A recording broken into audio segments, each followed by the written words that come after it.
प्रिय विद्यार्थियों एवं मित्रों, आज हम फिजिक्स में अपना जो चैप्टर नंबर 2 चल रहा है, चैप्टर नंबर 2 गाउस नियम एवं इसके अनुप्रयोग, इसका अपन आज लेक्चर नंबर 14, लेक्चर नंबर 14 आज अपन स्टार्ट करते हैं।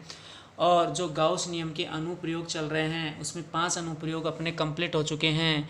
आज अपन गाउस नियम का जो लास्ट गाउस नियम का जो लास्ट छठा अनुप्रयोग है वो आज अपन स्टार्ट करते हैं। और ये जो अपन ने पीछे पढ़ा था उसी से संबंधित ये है। तो अपन ने जो कुछ पीछे पढ़ रखा उससे संबंधित ये है। और ये बिल्कुल सिंपल सा है, सीधे इसके अपने सिलेबस में फॉर्मूले दे रखे हैं और बिल्कुल ये छोटा सा अनुप्रयोग है। तो जिस हिसाब से अपना सिलेबस में ये दे रखा है उसी हिसाब से अपन इसको पढ़ा रहे, इतना ये कोई खास नहीं है। तो अपन आज इसको स्टार्ट करते हैं। तो ये जो छठा अनुप्रयोग है, तो इस छठे अनुप्रयोग का नाम है समरूप आवेशित चालक गोले के कारण विद्युत क्षेत्र की तीव्रता। तो अपन ये पढ़ेंगे कि एक अपने पास समरूप आवेशित चालक गोला है, यानी अपन क्या लेंगे, एक धातु का गोला लेंगे, एक चालक गोला लेंगे जो अंदर से अब खोखला नहीं है, जो अंदर से भरमल है। तो ये क्या हो जाएगा, तो ये चालक गोला हो जाएगा। अंदर से भरमल है तो ये चालक गोला हो जाएगा।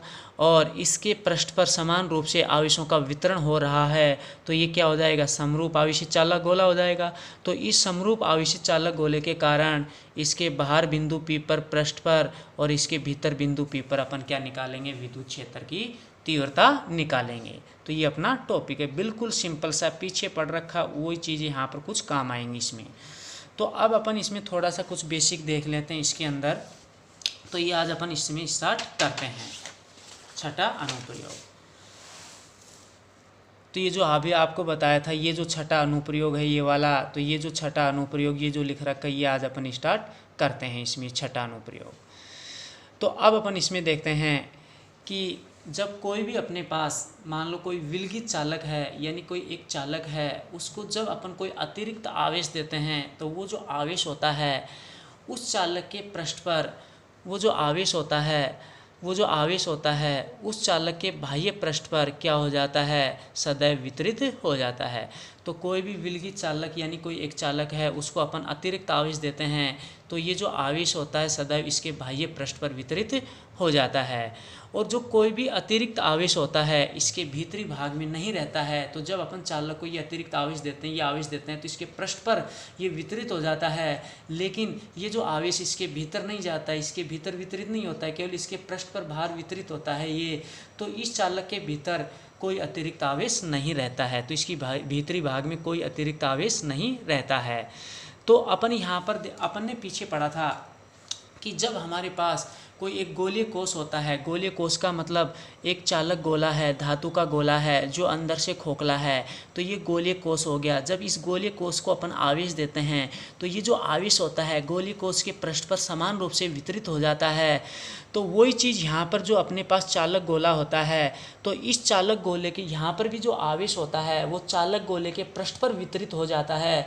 तो अपन यहाँ से देख सकते हैं, तो यहाँ से स्पष्ट होता है कि जो अपने पास चालक गोला होता है वो एक जो समरूप आवेशित जो चालक गोला है, यानी जो अपने पास यहाँ पर जो एक समरूप आवेशित चालक गोला होता है वो समरूप आवेशित जो गोलीय कोश है उसकी भांति व्यवहार करता है। यानी समरूप आवेशित चालक गोला समरूप आवेशित गोलीय कोश के समान होता है, उसी की भांति होता है, उसी प्रकार व्यवहार करता है, उसी की भांति होता है।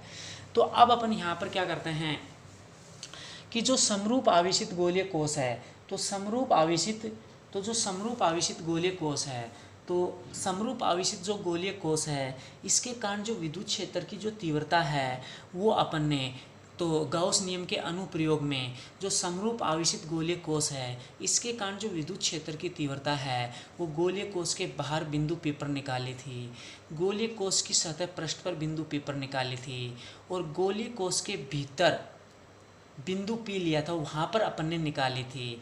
तो इसी प्रकार यहाँ पर जो समरूप आवेशित चालक गोला है इसके बाहर बिंदु P पर विद्युत क्षेत्र की तीव्रता निकालेंगे, और इसकी जो पृष्ठ सतह है इस पर अपन बिंदु P पर जो सतह पृष्ठ पर बिंदु P लेंगे वहाँ पर अपन विद्युत क्षेत्र की तीव्रता निकालेंगे।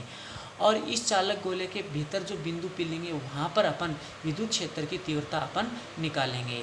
तो जो समरूप आवेशित गोलीय कोश होता है, इस समरूप आवेशित गोलीय कोश के कारण बाहर बिंदु P पर और इसकी सतह पर बिंदु P पर और इसके भीतर बिंदु P पर जो विद्युत क्षेत्र की तीव्रताओं के सूत्र होते हैं, वही विद्युत क्षेत्र की तीव्रताओं के सूत्र जो समरूप आवेशित चालक गोला है उसके बाहर बिंदु P पर होता है, वही सूत्र समरूप आवेशित चालक गोले के पृष्ठ सतह पर होता है, और वही सूत्र जो समरूप आवेशित चालक गोला है उसके भीतर बिंदु P पर होता है। यानी सीधी सी बात यहाँ पर यह है इसमें कि जो समरूप आवेशित जो गोलीय कोश है उसके बाहर बिंदु P पर जो विद्युत क्षेत्र की तीव्रता का सूत्र होगा, वही विद्युत क्षेत्र की तीव्रता का सूत्र समरूप आवेशित चालक गोले के बाहर बिंदु P पर होगा। समरूप आवेशित गोलीय कोश के सतह पृष्ठ पर बिंदु P पर, सतह पर जो बिंदु P वहाँ पर विद्युत क्षेत्र की तीव्रता का जो सूत्र है वही सूत्र समरूप आवेशित चालक गोले के सतह पृष्ठ पर जो बिंदु P पर है वहाँ पर वही सूत्र होगा, वही फॉर्मूला होगा, वही विद्युत क्षेत्र की तीव्रता होगी। समरूप आवेशित गोलीय कोश के भीतर बिंदु P पर जो विद्युत क्षेत्र की तीव्रता का सूत्र होता है, वही विद्युत क्षेत्र की तीव्रता का सूत्र समरूप आवेशित चालक गोले के भीतर बिंदु P पर होता है। तो इसका मतलब ये है। तो यहाँ से अपन ये कह सकते हैं कि जो समरूप आवेशित चालक गोला है, समरूप आवेशित जो चालक गोला है, इसकी जो विद्युत क्षेत्र की तीव्रता का जो परिकलन है 3 स्थितियों में, वो आवेशित जो गोलीय कोश है इसके कारण जो विद्युत क्षेत्र की तीव्रता होती है इसी के समान होगा। तो ये है। तो अब इसमें भी अपन जो समरूप आवेशित गोलीय कोश है इसकी भांति अपन 3 टॉपिक यहाँ पर देखेंगे, 3 स्थिति अपन यहाँ पर देखेंगे। तो अपन सबसे पहले नंबर 1 अपन पढ़ते हैं गोले के बाहर। तो इसका मतलब ये है कि समरूप आवेशित जो चालक गोला है, यानी एक चालक गोला धातु का गोला जो अंदर से भरमल है, खोखला नहीं है, पृष्ठ पर समान रूप से आवेशों का वितरण है, तो ये समरूप आवेशित चालक गोला है।